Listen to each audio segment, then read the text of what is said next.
Hi everyone, it's me, the Broke Stacker. Last night we had a catastrophic failure. This is the culprit. It was getting thin at the top right there in the front. I knew something was a little off with it. Maybe it was just inferior graphite material. That was going to be its last ride. It was getting real thin on that wall. The bottom looked great, so I think what happened was also a shock meets a thermal shock. So I dropped a 4-ounce piece of scrap, so basically an old piece of copper round that didn't quite make the bill. So I dropped that in there. It made like a 2-foot geyser, came out of this thing, splashed shit everywhere. You can see there's a couple pieces of copper there. And about not even 10 minutes later, I heard a tink, and then I looked underneath. There was some, you could see the copper leaking through the bottom right there. There was red hot copper. I was like, oh no. I pulled the top off. It's like, oh no. And then I look inside here. Can I turn those light on? There we go. As you guys can see, that the camera will cooperate. The crucible, half of it's still in there in the bottom. And there's a whole lot of copper. So what I'm going to try to do right now is take this top piece off. I'm hoping this top piece of refractory comes off.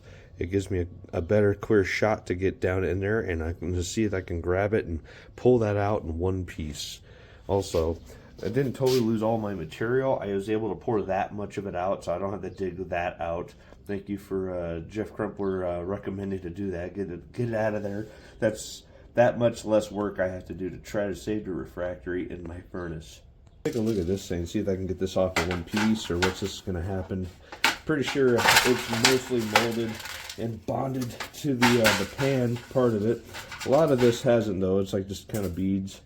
It kind of just popped off. I'm going to see if I can get this thing to pop off for me.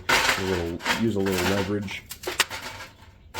Yeah, so what I kind of did when I thermal shocked that, I took a 4-ounce piece, pretty big piece, and dropped it in there. It shut up. And just like ceramic, you heard it tink on the bottom of this. It tinked on the bottom of that crucible. It must have just had just enough oomph to put a stress crack in it. Or there was one already there and it amplified it. Let's see if I can get this thing to pop loose for me. Well, look at the little ones first. See how that bonded. Actually wasn't too bad. I'll have hope for these. Once I get it off of there, I'll obviously have to break it apart and get it off.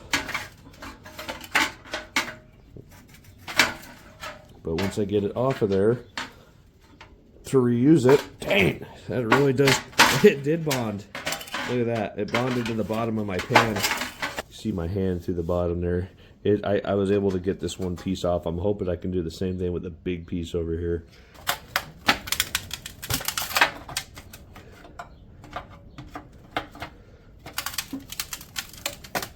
That's some good copper there, huh? There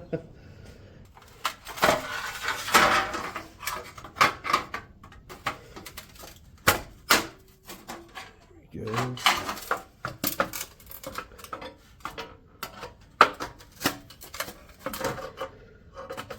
Got a hammer and a screwdriver. Hammer and a chisel, sorry. So I can get that to pop loose.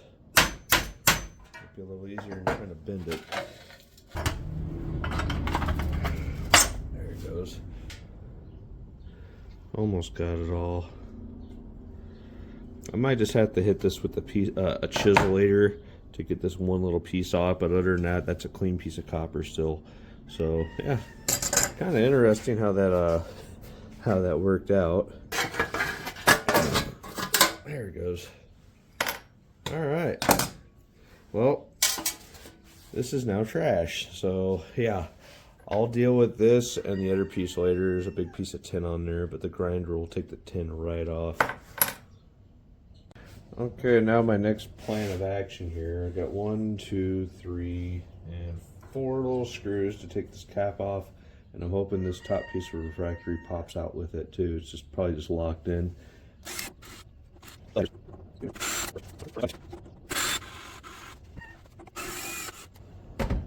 Alright, now that we got those out, let's see if this thing will pop off for us. Might need a little leverage. Screwdriver.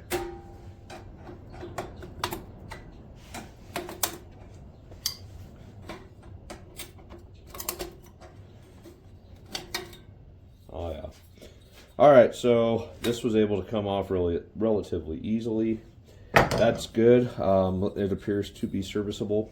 So I'll warn you guys, if you do plan on doing this and you get to this stage and you're starting to play with a refractory, it's insulation that's inside of a metal vessel. That's the definition of a refractory. If it's insulation, it's on the outside of the metal, right? So this is refractory. It's been fired. It's hot, been hot. This is now considered crystalline silica.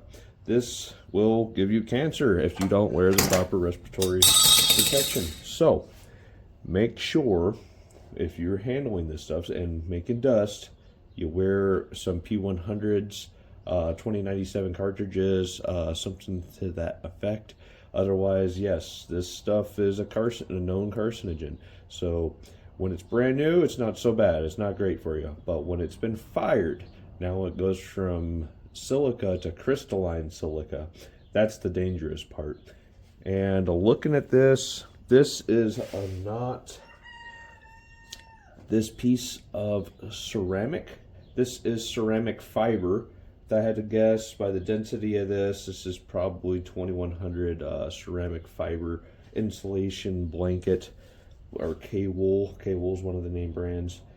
This is a piece of ceramic, like a ceramic tile that you would see like on a, what's that damn thing called? A thermocoupler. Like, remember these? We called them ferrules. We would use ferrules on a, let's take a look here.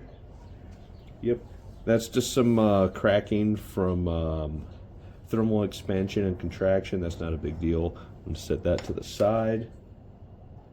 This one is the one that has the metal on it. There it goes. So yeah, if you're tearing these apart, that does lift out of there. This originally was brand new, one piece. It had thermal expansion and contraction. When the ceramic cracks when you get it hot, cold. So many times it's going to have some cracks. But fortunately, this came out in two pieces. That's probably best case scenario right there, other than one piece still. Let's take a look inside. Light on so you guys can see too. See if that thing can actually focus. Yeah, you can see where I poured out the material here the best I could. Got this little ring that might actually just come out. Now I'll get pliers on it. But you can see everything else did not come out. I'm worried about this thermistor over here. That is the temperature sensor to turn the machine on and off. It is completely encased in metal. That's going to be the difficult part, to try to remove the metal off of that without breaking that. I don't think it's going to happen. We'll try. I'll get everything off I can, and then to try to save that thing. Should have been recording that, but theatrical. That's the piece I took off. See how it bonded to the refractory and took that off. I'll be able to say this piece of copper, hit it with a hammer and this will pop off, but that copper is absolutely bonding to the refractory. That is a problem. I had a similar situation with a plasma arc furnace. It was in the Army Corps Engineers lab. We had they were basically trying to chop up wire, feed it into the conveyor belt into this furnace, and have the furnace basically just pouring out these ingots like a fully automated machine. It was actually kind of a cool concept, but what happened at the bottom of the furnace where the refractory tiles met, I want to say they were carbon ceramic, or no, they weren't carbon ceramic. There were some pretty hardcore tiles underneath. I can't remember the material exactly. But anyways, the seams in between, the copper melted, went down in between. It had a total meltdown, and it's kept getting bigger and bigger, that piece of copper underneath. So when we got there and we tore out all the refractory off at the top of that to replace it, and the stuff underneath it, the copper that was underneath, it must have been an 80-pound penny. It was just huge, about this big around, this thick piece of copper that had leaked down, melted, leaked down, went down between the refractory, and just it continued to grow and grow and grow. It's just, it was also a meltdown failure.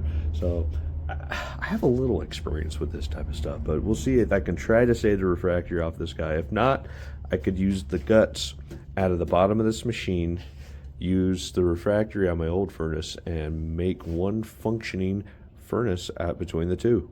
Wow, this actually came out with relatively ease. This is the bottom of that crucible. So that's the bottom of the guy there. Ooh, there's a little bit of something going on there. I think that's part of the crucible that popped off, or maybe some glass that built up on the bottom of it. Yeah, there's definitely some slag going on there. Might be a little piece of copper in there I could recover, but yeah, that was quite unfortunate. Had a crack there forming. Yeah, that's the culprit, which means there's probably also another piece or two in there of some graphite. It doesn't look like a perfect match right there. Come on, light. There it goes. You guys could see, if the camera will focus, yeah, you guys can see the copper meltdown that happened. This happens, your crucible breaks at the bottom, and you have a nice little cup at the bottom. It normally saves you, but this one broke at the bottom. So I've seen other guys where it broke up higher up, say like right here, and it cupped all that material in there. You just leave it alone, unplug it, let it cool down, pull it out, and then you'll be able to recover your material. But mine broke at the bottom with a lot of material and just splashed all over the bottom of this thing. And for those of you that aren't using an electric furnace and you're using one of those gas furnaces where it's just open cable in the middle, please, for the love of God, when you first fire it, before you first fire it, they have something called rigidizer. You spray the surface of that cable with the rigidizer. It'll make it hard instead of just flaking off and blowing, you know, cancer everywhere at you. Spray the rigidizer on it and then do your first fire. Almost need like a hook, a large screwdriver with a 90-degree angle at the bottom to try to hook this thing and kind of slide, hammer it out. That might be my only way to get that material out of there, but we'll give it a shot right now. Okay, I found one of my old spud wrench, pry bar, center pin, whatever you want to call this thing. See if this thing will work in there. I'm trying to work the thinner pieces away from the walls. It's if you've ever worked with brick, you kind of got to de-key it, pop the key out, and the rest will fall out. So if I can get a center point of this refractory, or the copper in the refractory, to pop loose, I should be able to pry the rest of it out. Okay, I was able to get in there and manipulate it a little bit. Had this guy, wasn't quite the right angle, so I took this penny nail, bent it a little bit on the anvil, got about a 45-degree angle at the tip there. I got a lot of movement out with this thing, so sometimes you got to make your own tools. I stumped this out. I got a lot of loose like slag or whatever in the bottom of this right now. I'm going to try to get it out so it gives me a little bit more wiggle room in there while moving stuff around.